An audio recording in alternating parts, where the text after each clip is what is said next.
Praise the lord. దేవుడు మనల్ని ప్రేమించి మనకు మరొక దినాన్ని అనుగ్రహిస్తూ వచ్చారు. అందుని బట్టి దేవునికి స్తోత్రం. ఉదయకాలము దేవుని వాగ్దానం.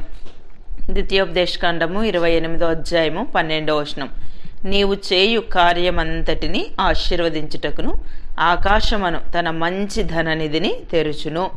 సో దేవుడు మనల్ని ప్రేమించి దినమంతటి కొరకై ఈ శ్రేష్టమైన ప్రశస్తమైన వాగ్దానాన్ని మనకు అనుగ్రహిస్తూ వచ్చారు. నీవు చేయు కార్యమంతటిని ఆశీర్వదించుటకును ఆకాశమును తన మంచి ధననిధిని తెరచును. సో ఉదయకాలం దేవుడు మనల్ని ప్రేమించి ఈ శ్రేష్టమైన వాగ్దానాన్ని మనకు అనుగ్రహిస్తూ వచ్చారు. అంటే మనం చేసేటువంటి కార్యమంతటిని కూడా ఆశీర్వదించడానికి దేవుడు ఆకాశమును తన మంచి ధననిధిని తెరుస్తానని. సో దేవుడు ఎప్పుడు ఇలాగ చేస్తాడు అన్న విషయాలు దేవుని యొక్క వాక్యంలో రాయబడుతూ వచ్చాయి. మనం 28వ అధ్యాయం 1వ వచనం చదివితే, నీవు నీ దేవుడైన యెహోవా మాట శ్రద్ధగా విని నేడు నేను నీకు ఆజ్ఞాపించుచున్న ఆయన ఆజ్ఞలన్నిటిని అనుసరించి నడుచుకునే ఎడల నీ దేవుడైన యెహోవా భూమి మీదనున్న సమస్త జనముల కంటే నిన్ను హెచ్చించును. ఈ దీవెనలన్నీ అంటే నీ దేవుడైన యెహోవా మాట వినిన ఎడల ఈ దీవెనలన్నీ నీ మీదకి వచ్చి నీకు ప్రాప్తించును అని రాయబడుతూ వచ్చిందన్నమాట. ఎప్పుడైతే దేవుని యొక్క మాట మనం శ్రద్ధగా వింటామో, ఆయన ఆజ్ఞలను మనం అనుసరించి నడుచుకోవటానికి మనం ఇష్టపడతామో, దేవుడు భూమి మీద ఉన్న సమస్త జనముల కంటే హెచ్చిస్తానన్నాడు. అంతేకాదు, మనం దేవుని మాట వింటూ వచ్చినప్పుడు ఈ దీవెనలన్నీ కూడా మన మీదకి వచ్చి ప్రాప్తిస్తాయని దేవుని యొక్క వాక్యంలో రాయబడింది. అంటే మనం చేసేటువంటి కార్యాలు ఆశీర్వదించాలి అంటే, దేవుడు తన ఆకాశం తన మంచి ధననిధిని తెరవాలంటే దేవుని యొక్క మాట మనం శ్రద్ధగా వినేవారంగా ఉండాలి. ఒకవేళ దేవుని యొక్క మాట మనము విననట్లయితే, ఆయన మాట వినటానికి మన జీవితంలో ఇష్టపడకపోతే, ఆయన ఆజ్ఞలను మనం అనుసరించడానికి మనం ఇష్టపడకపోతే, కింద మనము ఇదే 28వ అధ్యాయము 20వ వచనంలో చదివితే, నీవు చేయబూనుకొను కార్యములన్నిటి విషయంలోనూ యెహోవా శాపమును కలవరమును గద్దింపును నీ మీదికి తెప్పించును. చూసారా, దేవుని యొక్క మాట వినకపోతే మన జీవితంలో మనం ఏది చేయపూనుకున్నప్పటికీ ఆ కార్యాలన్నింటిలో కూడా దేవుడు శాపము కలవరము గద్దింపు నీ మీదకి తెప్పించడం రాయబడింది. అదే నువ్వు యొక్క దేవుని యొక్క మాట శ్రద్ధగా విని ఆయన చెప్పినట్లుగా నువ్వు చేయగలిగితే, దేవుడు మనం చేసేటువంటి కార్యమంతటిని ఆశీర్వదించడానికి ఆకాశమన్న తన మంచి ధననిధిని తెరుస్తాడు. ఉదయకాలం సో నువ్వు చేసేటువంటి కార్యాలు దేవుడు ఆశీర్వదించాలని కోరుకుంటున్నావా? నువ్వు అలాగా కోరుకుంటున్నట్లయితే దేవుని యొక్క మాట శ్రద్ధగా విని ఆయన ఆజ్ఞలు నువ్వు గైకొంటే, దేవుడు తప్పకుండా తన ఆకాశమును తన మంచి ధననిధిని తెరిచి సో ఈ దీవెనలన్నీ నీకు ప్రాప్తించేలా దేవుడు చేస్తాడు. మలాకి గ్రంథం 3వ అధ్యాయం 10వ వచనం చదివితే, నేను ఆకాశపు వాకిన్లను విప్పి పట్టజాలనంత విస్తారంగా దీవెనలు కుమ్మరించదనని సైన్యములకు అధిపతి యెహోవా సెలవిచ్చుచున్నాడు. సో మనం అక్కడ కూడా చదివినట్లయితే దేవుని యొక్క భాగం దేవునికి ఇవ్వాలని, సో ఓన్లీ మనీ రూపంలోనే కాదు, సో దేవుని సమయం దేవునికి ఇస్తూ వచ్చినప్పుడు, సో దేవుడు ఆశించిన విధానంలో మనం జీవిస్తూ వచ్చినప్పుడు దేవుడు తప్పకుండా తన ఆకాశ వాకన్లను విప్పి పట్టజాలంత విస్తారమైన దీవెనలు కుమ్మరిస్తాడు. సో ఒకవేళ ఆయన మాట వినకుండా ఆయన చెప్పినట్లు మన జీవితంలో చేయకపోతే, ఆయన ఈ సమస్త మనం కొన్నిసార్లు అనుకుంటాం దేవునికి ఎందుకు ఇలాగని. సో దేవుడే ఈ సమస్త సృష్టిని ఒక్క మాట చేత ఆయన సృజించాడు.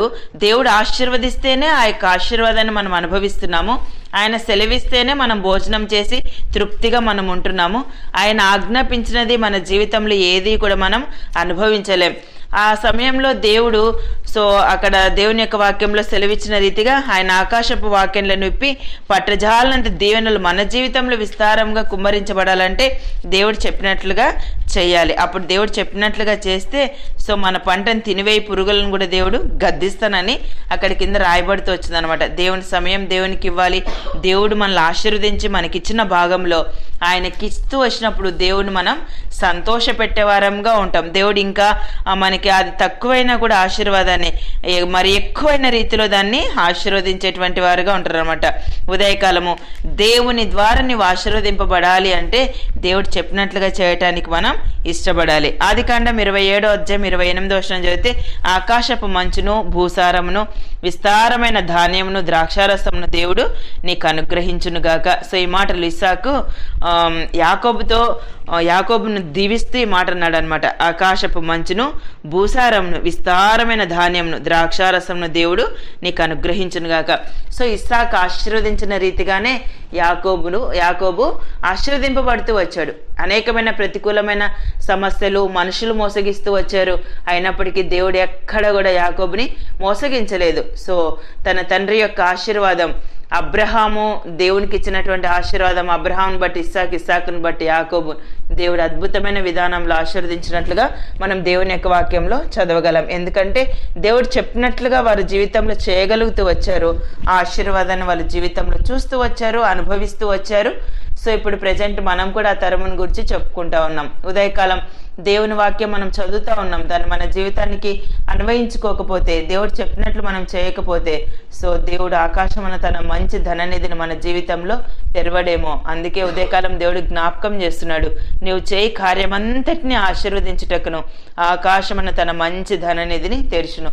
దేవుడు తెరవాలి.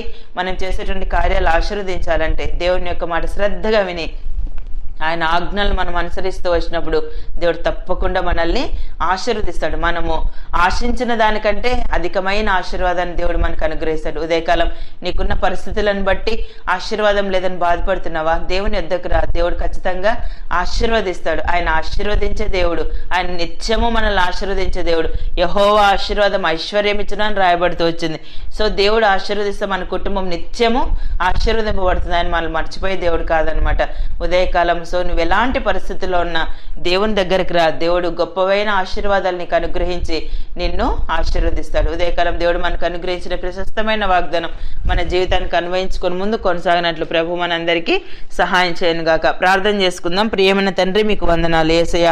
మమ్మల్ని ప్రేమించి మాకు అనుగ్రహించిన ఈ శ్రేష్టమైన వాగ్దానాన్ని బట్టి స్తుతిస్తున్నాను ప్రభా. నువ్వు చేయ కార్యమంతటినీ ఆశీర్వదించుటకును ఆకాశమున తన మంచి ధననిధిని తెరుచును అని సెలవిచ్చారు. ఉదయకాలం నిత్య జీవపు మాటలు వింటున్న మీ ప్రజలందరినీ కూడా జ్ఞాపకం చేసుకునండి. వారికి ఉన్న కష్టము, వారికి ఉన్న ప్రతికూల పరిస్థితులు, వారికి ఉన్న అనానుకూల సమస్యలు, అనారోగ్యము సమస్తాన్ని మీరు ఎరుగుదురు. ప్రతి విషయంలో కూడా మీ యొక్క సహాయాన్ని మీరు అనుగ్రహించి మీ ఆశీర్వాదం, మీ క్షేమం, మీ భద్రత మీ ప్రజలకు అనుగ్రహిస్తూ రావాల్సిందిగా కోరుతూ యేసు ప్రభు నామమున ప్రార్థిస్తున్నాను తండ్రి. ఆమెన్.